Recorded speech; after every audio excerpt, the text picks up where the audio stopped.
이틀 후에는 인류의 구세주로 오시는 예수 그리스도가 탄생하신 날입니다. 지극히 높은 곳에서는 하나님께 영광이요, 땅에서는 하나님이 기뻐하신 사람들 중에 평화가 성도 여러분들의 마음속에 충만히 임하시기를 축복합니다. 오늘 본문이 속해 있는 8장은 6장에서 사도들에 의해 선출된 7 집사 중 하나인 빌립 집사와 에디오파의 내시에 관한 이야기입니다. 이 이야기의 시작은 예수님께서 승천하신 후 오순절 마가의 다락방에서 성령을 받은 사도들과 제자들과 예수를 믿는 자들로부터 예수 그리스도가 인류의 구원자이심을 전하는 것, 복음이 이방 나라로 전하게 되는 세계 선교의 기점을 루가가 자신의 저서 사도행전을 통해 보여주는 것입니다. 이것은 사도행전 1장 8절 말씀이 성취되어져 가며 구속사역을 이루기 위한 복음 전파의 역사적 사건의 한 장면을 기록한 이야기입니다.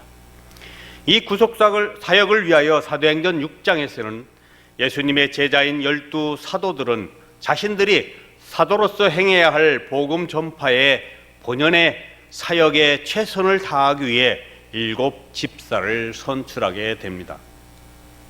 이렇게 사도들에 의해 선택된 믿음과 성령이 충만한 7 집사들은 자신들에게 주어진 직분의 임무에 열심히 충성을 다하였습니다. 그러나 이들은 자신들의 주어진 직무에 만족하지 않았습니다. 이들은 주께서 주신 구속의 은혜가 너무나도 크므로 이에 복음을 전하지 않으면 안 될 것 같은 감동과 감격의 마음이 충만하여 복음 전파 사역에도 열정을 다하게 됩니다. 이때 발생한 스데반 집사에 관한 사건이 6장 중반 이후부터 시작하여 7장에서 다루고 있습니다. 사도들에 의해 예루살렘 교회의 집사로 선택된 스데반 집사는 예수 그리스도의 복음을 전파하다가 공회에 붙잡혀 가게 되었습니다. 스데반 집사는 이에 굴하지 않고 담대히 유대 지도자들을 향하여 구약의 메시아이신 예수 그리스도를 당신들이 죽였다고 메시지를 선포합니다. 이 메시지에 격분하여 스데반을 죽이고자 하여 증인들로 하여금 성 밖으로 내치게 하며 돌로 스데반을 치게 되니 이 돌에 맞은 스데반 집사는 그만 죽음을 맞이하게 되었고, 스데반 집사는 예수 그리스도의 복음을 전파하기 위하여 집사의 직분으로 순교하게 되었습니다. 특히 이때 스데반 집사의 죽음에 관여한 인물로 사울이라 하는 유대의 젊은 청년이 사도행전 7장 58절에서 등장하게 됩니다. 이렇게 스데반 집사가 순교한 후 우리는 이해할 수 없지만 그리스도인들이 각 지역으로 흩어짐으로 인해 복음이 확산되어지는 계기가 되었다는 것입니다. 그렇지만 또 한편으로는 유대 지도자들을 따르는 무리들의 핍박이 점점 더 심각한 직면에 이르게 되므로 예루살렘에 있는 교회와 그리스도인들은 많은 고통과 함께 죽음에 이르는 극한 상황에 처하게 되었습니다. 이에 따라 복음을 전하는 수많은 주님의 백성들이 유대와 사마리아의 여러 곳으로 각각 흩어지게 되었습니다. 사도행전 8장에 들어와 예루살렘에 있는 교회들을 핍박하고 예수님을 믿는 그리스도인들을 핍박하는 전면에는 바리새인으로 사울이라 하는 자가 있었습니다. 이 사울이라 하는 자는 교회를 없애버리려고 그리스도인들의 집을 찾아다니며 남녀노소를 불문하고 그들을 잡아 옥에 가두는 만행을 일삼는 인물이었습니다. 이처럼 예루살렘에 있는 교회와 성도들이 핍박과 고통을 당하고 있는 이 어려운 때에 이 상황을 피하기 위해 예루살렘에서 사마리아로 피신해 있던 빌립 집사는 피신처에서 아주 특별한 사건을 경험하게 됩니다. 이 사도행전을 기록한 누가는 아마도 이 사건을 통해 어떻게 복음이 이방인들에게까지 전파하게 되었는가를 전하려고 기록하였던 것 같습니다. 이와 같은 역사적 사실을 통해 이방인들에게 전해지게 된 구속사역의 말씀이 오늘 우리들이 살펴볼 사도행전 8장 26절에서 40절까지의 본문 말씀입니다. 오늘 우리는 본문 말씀을 통해서 어떠한 교훈의 가르침을 받을 수 있을까요? 오늘 말씀을 통해 성령 하나님의 놀라운 은혜와 풍성한 은혜를 경험하며 하나님의 말씀에 온전히 순종하는 하나님의 자녀로서 하나님께서 원하시는 구속사역의 뜻을 따라 충성과 헌신하는 직분자와 사명자로서의 삶을 살기로 결단하는 저와 성도 여러분들이 되시기를 간절히 소망합니다. 그럼 본문 26절 말씀을 함께 살펴보도록 하겠습니다. 26절입니다. 주의 사자가 빌립에게 말하여 이르되 일어나서 남쪽으로 향하여 에루살렘에서 가사로 내려가는 길까지 가라 하니 그 길은 광야라. 아멘. 주의 사자가 하나님의 구속사역을 위해 사용되는 천사를 가리킵니다. 천사는 아무런 말도 없이 빌립 집사에게 남쪽으로 내려가라고 합니다. 그가 가야 하는 가사까지의 길은 유대의 광야의 길입니다. 그런데 이 길을 가야 할 그 이유와 목적을 가르쳐 주지도 않고 천사의 말대로 맹목적으로 가야만 한다는 것은 참으로 황당한 일입니다. 그렇다면 이와 같은 상황에 대해 우리는 무엇을 생각해 보아야 할까요? 일반적으로 이성을 가진 지적 능력이 있는 사람들이라면 무조건 남쪽으로 가라고 한 주의 사자의 말씀을 듣지 않았을 것입니다. 아무리 생각해 보아도 우리의 이성으로는 도무지 이해할 수 없는 경우입니다. 이 길은 26절 후반부에 기록된 대로 이 광야의 길은 황량하고 척박한 땅은 풀 한 폭이 나지 않는 메마른 곳이었습니다. 이곳은 유대의 민족 전통에 의하면 민족의 죄를 속죄하는 행사를 행할 때에 가축 중에 하나인 염소를 이 척박한 땅을 걸어가게 하고 속죄하는 행사를 그 황량하고 척박한 땅을 걷는 이 염소의 고통을 통해 자신들의 죄악에 대한 징벌의 고통을 느끼며 참회의 수단을 보여주기 위해 행사를 행하는 곳이라고 합니다. 그런데 천사는 이 척박하고 황량한 길을 향하여 무조건 가라고 하니 도무지 이해할 수 없는 상황에 처한 것입니다. 그러나 우리는 이 사건을 통해 역사하시는 하나님을 바라볼 줄 알아야 합니다. 하나님께서는 우리의 믿음을 시험해 보시기 위해 이와 같은 일들을 행하실 때가 있다는 것을 우리는 잊지 말아야 할 것입니다. 주님의 사역을 행함에 있어서는 우리의 무지한 생각으로는 판단할 수 없는 상황에 처하게 되기도 할 것입니다. 이러한 때에 우리는 나 자신의 생각과 판단을 의지하지 말고 성령 하나님의 인도하심을 믿고 의지하고 신뢰하고 따라야 함을 깨달아야 할 것입니다. 우리가 생각할 때에 하나님께서 명령하신 말씀에 대한 이유나 우리의 순종의 결과가 당장 명백하게 나타나지 않더라도 하나님의 명령하심에 순종하고 만족할 줄 아는 믿음의 사람이 되어야 합니다.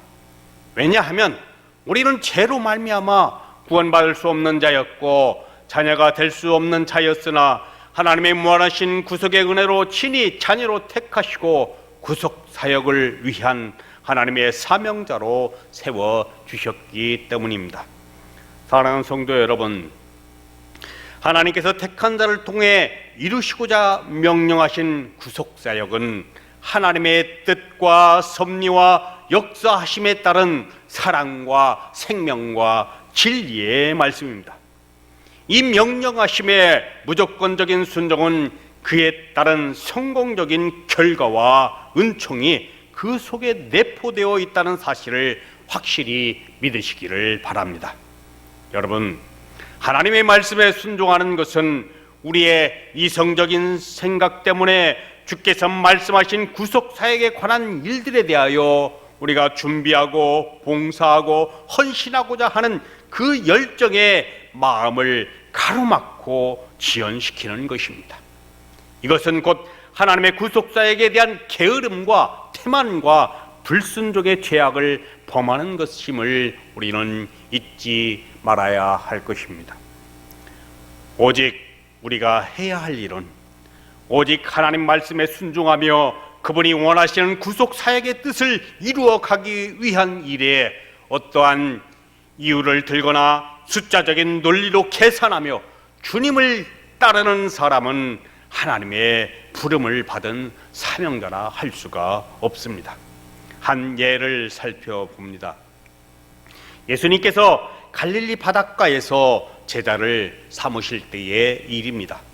마태복음 4장 18절 말씀 이하에서 예수님께서는 베드로와 안드레를 향하여 나를 따르라, 내가 너희를 사람 낚는 어부가 되게 하리라 라고 말씀하실 때에 20절에서 그들이 곧 그물을 버려두고 예수를 따르니라 라고 말씀하고 있습니다.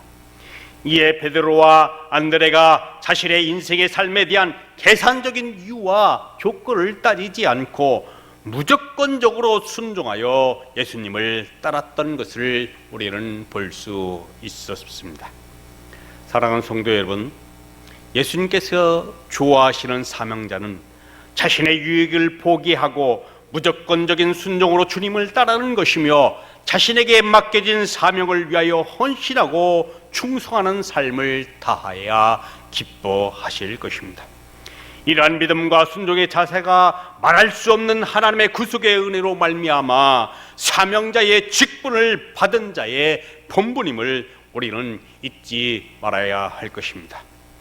그 다음 우리가 살펴볼 말씀은 27절부터 29절까지의 말씀입니다. 함께 봉독해 올리도록 하겠습니다. 일어나 가서 보니 에디오피아의 사람 곧 에디오피아 여왕 간다게의 모든 국고를 맡은 관리인 네시가 예배하러 예루살렘에 왔다가 돌아가는데 수레를 타고 선지자 이사야의 글을 읽더라.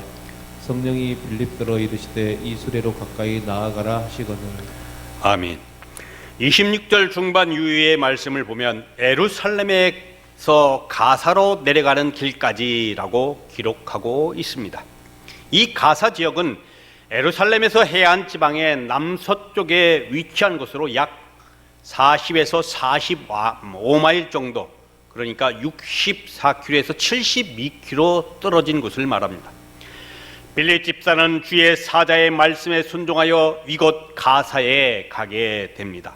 그곳에는 에디오피아의 네시가 예루살렘에 예배하러 왔다가 돌아가는 길이었는데 그는 자신이 타고 가는 수레 위에서 선지자 이사야의 글을 읽고 있었다고 누가는 기록하고 있습니다.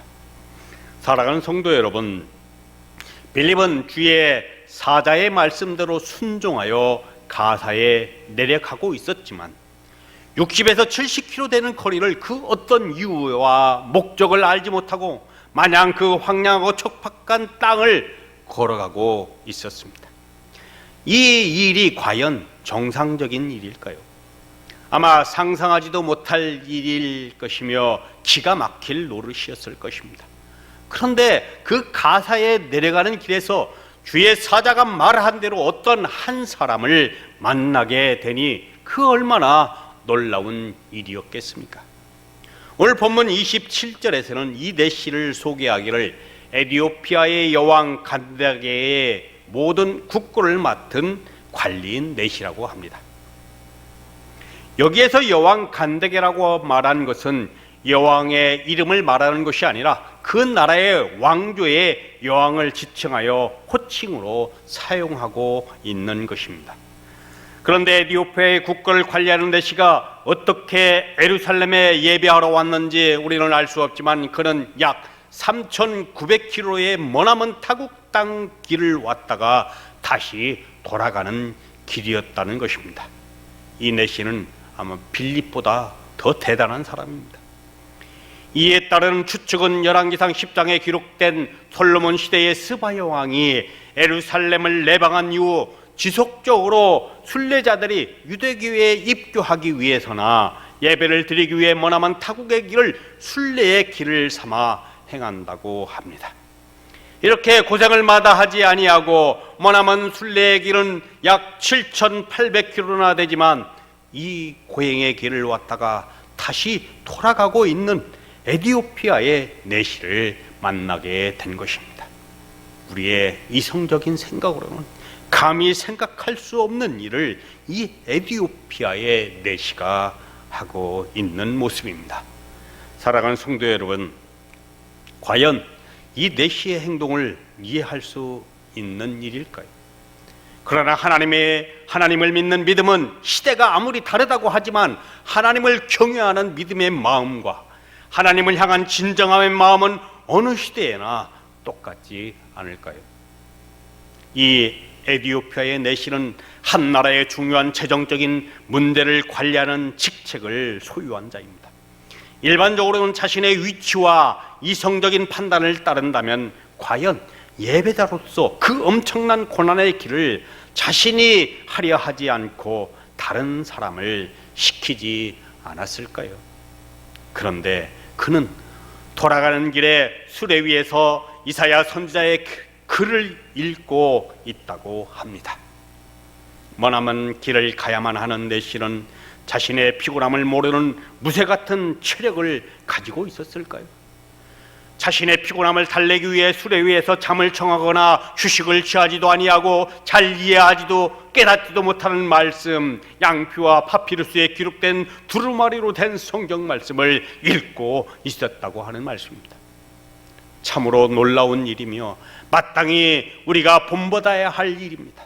이방인인 그가 하나님의 진리의 말씀을 확실히 알아야 하겠다고 하는 열정과 적극적인 태도는 바로 우리가 가져야 할 모습이요, 하나님의 사명자로서 갖추어야 할 올바른 본분의 모습이 되어야 할 것입니다. 이 같은 에디오피아와 그 내시의 모습을 통해 하나님께서는 오늘 우리들에게 깨달음을 주시고 예배 중심의 생활과 말씀 중심의 생활을 통해 하나님의 백성으로서의 온전한 자세와 함께 사명자로서의 본분의 삶을 살아가도록 가르쳐 주시는 말씀임을 우리 모두 믿으시고 하나님께서 기뻐하시는 뜻을 위하여 온전한 믿음과 사명자의 삶을 살아가시는 저와 성도 여러분들이 되시기를 축복합니다. 그 다음 말씀은 30절에서 35절까지의 말씀을 함께 살펴보도록 하겠습니다. 30절 말씀부터입니다. 시작. 빌립이 달려가서 선지자 이사야의 글 읽는 것을 듣고 말하되 읽는 것을 깨닫느냐 대답하되 지도해 주는 사람이 없으니 어찌 깨달을 수 있느냐 하고 빌립을 청하여 수레에 올라 같이 앉으라 하니라. 읽는 성경 구절은 이것이니 일렀으되 그가 도살자에게로 가는 양과 같이 끌려갔고 털 깎는 자 앞에 있는 어린 양이 조용함과 같이 그의 입을 열지 아니했도다. 그가 굴욕을 당했을 때 공정한 재판도 받지 못하였으니 누가 그의 세대를 말하리요. 그의 생명이 땅에서 빼앗김 못하였거늘. 그 내시가 빌리게 말하되 청컨대 내가 묻노니 선지자가 이 말하는 것이 누구를 가리킴이냐, 자기를 가리킴이냐, 타인을 가리킴이냐. 빌립이 입을 열어 이 글에서 시작하여 예수를 가르쳐 복음을 전하니. 아멘. 빌립 집사는 29절에서 30절에 기록된 대로 빌립은 내시에게로 가까이 가보니 내시가 선지자 이사야의 글을 읽는 것을 듣게 되었습니다 라고 말하고 있습니다. 이 빌립은 읽고 있는 것을 깨닫느냐고 묻습니다. 이 질문에 내시는 31절에서 지도해 주는 사람이 없으니 어찌 깨달을 수가 있느냐 하고 빌립을 청하여 수레에 올라 같이 앉으라 하니라 라고 말을 하고 있습니다. 내시가 읽었던 32절의 말씀을 보면 이 말씀은 이사야 53장 7절에서 8절의 말씀입니다. 제가 봉독해 드리겠습니다. 이사야 53장 7절에서 8절 말씀. 그가 곤욕을 당하여 괴로울 때에도 그의 입을 열지 아니하였으며 마치 도수장으로 끌려가는 어린 양과 털 깎는 자 앞에서 잠잠한 양같이 그의 입을 열지 아니하였도다. 그는 곤욕과 신문을 당하고 끌려갔으나 그 세대 중에 누가 생각하기를 그가 살아있는 자들의 땅에서 끊어집은 마땅히 형벌받을 내 백성의 허물 때문이라 하였으리요. 아멘. 내시는 이 말씀에 대해 말하기를 34절에서 이 말씀이 이사야 선지자 자신의 고난을 가리키는 말씀인지 다른 어떤 일을 가리키는 것인지 알 수 없음을 빌립에게 말하였습니다. 이에 빌립은 인간들을 구원하시기 위한 예언의 말씀인 이사야의 글에서부터 시작하여 예수 그리스도의 구속에 관한 말씀을 소상하게 가르쳐 주었던 것입니다. 우리는 이 말씀 속에서 내시의 마음을 읽을 수가 있습니다. 31절 말씀에서 기도해 주는 사람이 없으니 어찌 깨달을 수 있느냐 하고 라고 말합니다. 기도해 주는 사람이 없으니 라고 하는 내시의 말 속에는 말씀을 깨닫고자 하는 간절한 열망의 마음이 담겨 있습니다. 다시 말하면 나에게 하나님의 말씀을 지도해 줄, 가르쳐 줄 사람이 있으면 내가 어찌 말씀을 깨닫지 못하겠는가라는 소망과 함께 하나님의 말씀에 대한 신뢰와 미래에 대한 확실성에 대해서 말하고 있는 것입니다. 사랑하는 성도 여러분, 하나님의 말씀은 가르침을 받아야 합니다. 성령의 인도하심을 받아 말씀의 지혜와 은사가 충만한 교사, 지도자로부터 말씀의 가르침을 받아야 합니다. 그런데 가장 기본적인 것, 바탕은 구원의 확신을 가지고 하나님의 말씀인 성경의 말씀의 가르침을 받아야 합니다. 그렇다면 그 말씀은 가장 먼저 누구에게 가르침을 받아야 할까요? 저는 이 말씀을 오늘날과 같이 코로나 전염병으로 이 어려운 시기를 겪고 있는 상황으로 인하여 변화되고 있는 이때에 우리의 일상생활이 가정 중심적인 생활 패턴으로 변화되고 가고 있습니다. 그만큼 온 가족이 집안에서 함께하는 시간이 많아졌다는 것입니다. 이럴 때일수록 하나님의 백성에게 제일 중요한 것은 하나님께서 명령하신 규례와 법도를 지켜 행하라고 하신 말씀대로 하나님 말씀 중심의 삶으로 돌아가야 함을 전하고자 합니다. 따라서 하나님께서 이스라엘 백성들에게 지켜 행하라고 하신 말씀, 아니 오늘 우리들에게 지켜 행하라고 명령하신 신명기 6장 1절에서 8절에 기록된 말씀을 보면 하나님께서 이스라엘 백성들에게 약속하신 젖과 꿀이 흐르는 땅 가나안 땅으로 들어가서 꼭 지켜 행해야 할 하나님 아버지의 명령과 규례와 법도에 관한 내용을 살펴보며 그 답을 찾아볼 수가 있습니다. 우리 신명기 6장 1절부터 8절의 말씀을 함께 봉독해 올리도록 하겠습니다. 이는 곧 너희의 하나님 여호와께서 너희에게 가르치라고 명하신 명령과 규례와 법도라. 너희가 건너가서 차지할 땅에서 행할 것이니 곧 너와 네 아들과 네 손자들이 평생에 내 하나님 여호와를 경외하며 내가 너희에게 명한 그 모든 규례와 명령을 지키게 하기 위한 것이며 또 내 나를 장구하게 하기 위한 것이라. 이스라엘아 듣고 삼가 그것을 행하라. 그리하면 내가 복을 받고 내 조상들의 하나님 여호와께서 내게 허락하심과 같이 젖과 꿀이 흐르는 땅에서 네가 크게 번성하리라. 이스라엘아 들으라. 우리 하나님 여호와는 오직 유일한 여호와시니 너는 마음을 다하고 뜻을 다하고 힘을 다하여 내 하나님 여호와를 사랑하라.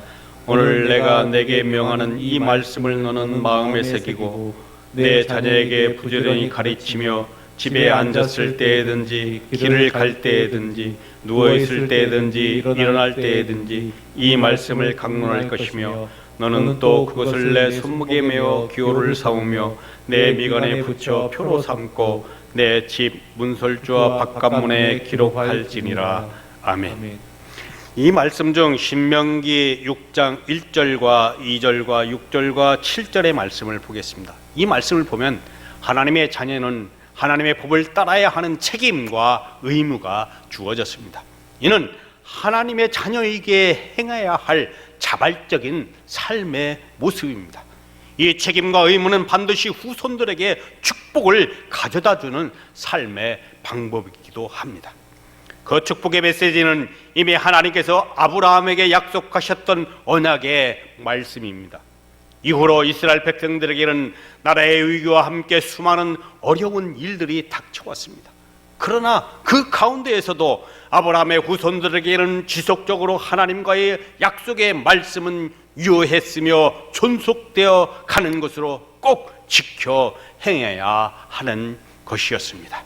그것은 바로 하나님의 말씀을 믿고 순종하는 것입니다. 1절 말씀을 보겠습니다. 너희의 하나님 여호와께서 너희에게 가르치라고 명하신 명령과 규례와 법도라. 너희가 건너가서 차지할 땅에서 행할 것이니 라고 말씀하고 있습니다. 이 약속된 하나님의 말씀을 믿고 순종하는 것은 그 첫 번째 길은 무엇일까요?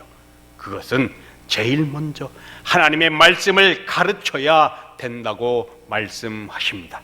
그 다음 2절 말씀입니다. 함께 보겠습니다. 너와 내 아들과 내 손자들이 평생에 내 하나님 여호와를 경외하며 내가 너에게 명한 그 모든 규례와 명령을 지키게 하기 위한 것이며 또 내 나를 장구하게 하기 위한 것이다 라고 말씀하고 있습니다. 그런데 그 가르침은 무엇을 위한 것이라고 말씀하십니까? 평생토록 하나님을 경외하며 내 후손들이 행복하고 평화로우며 흥왕하고 번성한 날을 위한 것이라고 말씀하고 계십니다. 그렇다면 먼저 나 자신이 가르침을 받고 자녀들을 가르쳐야 합니다. 그것은 결과적으로 내 자녀들이 부모님의 가르침을 받는 것이요, 내 자녀들이 자녀들에게 지속적으로 그 후손들에게 가르침을 주는 것이 될 것이기 때문입니다. 그 다음 6절에서 7절 말씀입니다. 오늘 내가 내게 명하는 이 말씀을 너는 마음에 새기고 내 자녀에게 부지런히 가르치며 집에 앉았을 때든지 길을 갈 때든지 누워 있을 때든지 일어날 때든지 이 말씀을 강론할 것이며 라고 말씀하고 있습니다. 6절 말씀에서도 가르침의 주체는 먼저 본인임을 말씀하고 있습니다. 하나님의 말씀을 가르칠 때에는 먼저 어떻게 해야 한다고 말씀하셨습니까? 우선 너 자신부터 마음에 새기고 자녀에게 부지런히 가르치며 라고 말씀하셨습니다. 그리고 집에 앉았을 때든지 길을 갈 때든지 누워 있을 때든지 일어날 때든지 이 말씀을 강론할 것이며 라고 항상 언제 어디서나 말씀을 가까이 하라고, 말씀을 되새김질 하라고 말씀하고 계십니다. 그렇다면 이제 우리의 삶을 되돌아보겠습니다. 이 신명기 6장에서 하나님께서 명령하신 말씀을 우리는 그대로 행하고 계십니까? 저도 마찬가지지만 예라고 대답하기 어려울 것입니다. 그렇다면 우리는 하나님 아버지께 진심으로 고백해야 합니다. 저는 아닙니다. 저는 못하고 있습니다. 주여 용서하여 주시옵소서. 주님 말씀은 머리로 지식으로는 알고 있지만 실제의 삶 속에서는 말씀에 대한 갈급함도 없으며 말씀이 내 가슴에 와 닿지도 않고 뜨거운 감격과 감동도 없이 명분상 하나님의 자녀라고 거들먹거리며 살아가고 있습니다. 내 자신의 일상의 삶 속에서 내 자신뿐만 아니라 내 자녀들에게도 말씀을 가르치지도 아니하고 서로 하나님의 말씀에 대해 심사숙고하며 토론해 본 적도 없습니다. 그리고 내 자녀들이 자라서 결혼 후에 있게 될 그 자녀들에게도 하나님의 말씀을 잘 가르쳐 지키게 하라고 말 한마디 하지도 못했습니다. 주여 이런 나를 용서하여 주시옵소서 라고 죄스러운 마음으로 회개하며 탄식하며 고백할 뿐입니다. 사랑하는 성도 여러분, 오늘 본문에 나오는 에티오피아의 내시는 자신의 나라에서 머나먼 타국 예루살렘의 길 3,900km를 달구지 수레 하나를 의지하고 왔습니다. 오직 한 가지, 예배와 말씀의 가르침을 받기 위하여 자신의 고생을 감수하며 말입니다.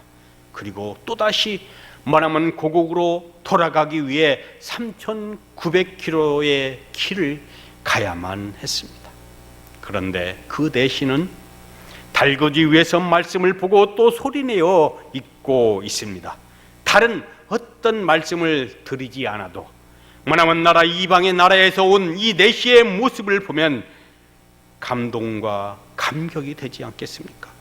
말씀을 사모하는 이 내시의 마음 하나가 우리의 마음을 감동시키고 반성하게 하며 또한 다시 회복할 수 있는 결단의 시간을 주고 있는 것입니다. 사랑하는 성도 여러분, 2020년도 한 해가도 저물어 갑니다. 매년 똑같이 행하고 있지만 이제 우리는 각자 자신을 돌아볼 시간이 되었습니다. 그리고 이틀 후에는 이 세상을 밝게 비춰주시는 구원자이시며 구세자가 되시고 평화의 왕으로 오신 예수 그리스도의 성탄의 기쁨을 맞이하게 됩니다. 이 성탄의 기쁨을 맞이하여 새로운 각오로 여러분들의 고귀한 자녀들에게 항상 생명의 말씀으로 양육하며 평생토록 하나님만을 경외하며 하나님과 함께 동행함으로 행복하고 평안한 삶을 살다가 주님이 다시 오실 그날을 맞이하기 위하여 하나님의 구속사에게 뜻을 이루어 가시는 저와 성도 여러분들이 되시기를 축복합니다. 이제 마지막으로 살펴볼 말씀 36절에서 40절의 말씀을 보도록 하겠습니다. 36절부터 40절까지의 말씀입니다. 길 가다가 물 있는 곳에 이르러 그 내시가 말하되 보라 물이 있으니 내가 세례를 받음에 무슨 거리낌이 있느냐. 이에 명하여 수레를 멈추고 빌립과 내시가 둘 다 물에 내려가 빌립이 세례를 베풀고 둘이 물에서 올라올 새 주의 영이 빌립을 이끌어간지라. 내시는 기쁘게 길을 가므로 그를 다시 보지 못하니라. 빌립은 아도스에 나타나 여러 성을 지나다니며 복음을 전하고 가이사랴에 이르니라. 아멘. 이 에티오피아의 내시는 35절에서 빌립 집사로부터 예수를 가르쳐 복음을 전하니라고 하는 말씀에서 이사야 53장과 관련된 예수 그리스도의 구속사역에 관한 가르침을 받게 된 것입니다.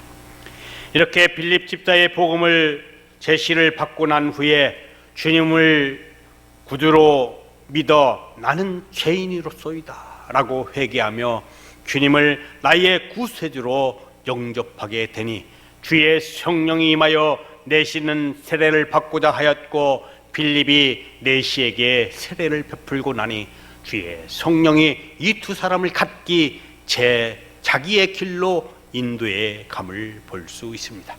또한 39절에서 주의 영이 빌립을 이끌어갔으며 내시는 기쁘게 길을 감으로 라고 누가는 기록하고 있습니다. 이 두 사람의 헤어짐 속에서 우리가 느낄 수 있는 것은 성령의 인도하심에 따라 각기 자기의 길을 가게 되었다라고 하는 것입니다. 빌립은 40절에서 소개한 말씀처럼 아도스에 나타나 여러 성을 지나 다니며 복음을 전하고 가이사랴에 이르니라 라고 말씀하고 있습니다. 빌립은 집사의 직분이었지만 이후 20여 년 이상을 가이사랴에 머물면서 복음의 은혜에 빚진 자로서 예수 그리스도의 복음을 위하여 하나님 말씀에 무조건적인 순종으로 주님의 구속사역을 위한 적극적이고 능동적인 전도자로서의 삶을 살아가게 된 것입니다. 또한 에티오피아의 내시는 아무도 본국으로 돌아가 복음을 증거하며 이방인으로서의 선교적 사명을 다하며 하나님의 뜻에 합당한 삶을 살았을 것입니다. 사랑하는 성도 여러분, 오늘 말씀 속에 등장하는 빌립과 내시의 모습 속에서 우리는 무엇을 느끼셨고 무엇을 결단하시겠습니까? 이 두 사람의 모습에는 하나님의 말씀에 대한 무조건적인 순종과 말씀에 대한 사모함과 믿음의 삶의 열정이 충만한 하나님의 사람이었습니다. 우리 인생의 삶은 하나님의 구속사역을 위한 삶의 동역자로서 하나님의 말씀에 순종하며 충성하고 헌신하는 자가 되어야 합니다. 그리고 후손들에게 하나님을 경외하며 행복하고 평화로운 삶을 살다가 주님이 오시는 그날을 맞이할 수 있도록 주의 말씀과 규례와 법도를 가르쳐 지키게 하는 저와 성도 여러분들이 되시기를 축복합니다. 우리 다 같이 말씀을 생각하며 기도하도록 하겠습니다.